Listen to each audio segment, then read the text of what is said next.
Gas bunk ఏమో ఆడ కనిపిస్తుంది కానీ ఆడుంది. ఇది మొత్తం ఇటు నుంచి లైను. ఆ లైన్ చూసుకుంటే బయట కర్మన్ ఘాట్ అటు సైడ్ ఆ రోడ్డుకి వెళ్ళిపోయింది లైన్.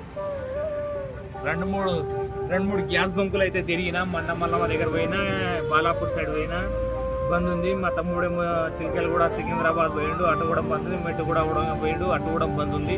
గ్యాస్ అయితే అస్సలు దొరుకుతలేదు. చాలా జాగ్రత్తగా అయితే ఉండండి. ఏడైనా దొరికితే గ్యాస్ అయితే కొట్టించుకోండి. అస్సలు అయితే దొరుకుతలేదు గ్యాస్. పొద్దున్న నుంచి లైన్లోనే ఉన్నాడు అంట. ఒక అన్న అయితే పొద్దున 5 గంటలకు వచ్చిందంట. ఇప్పుడు దాకా కూడా లైన్లోనే ఉన్నాడు. అసలు గ్యాస్ అయితే అస్సలే దొరుకుతలేదు.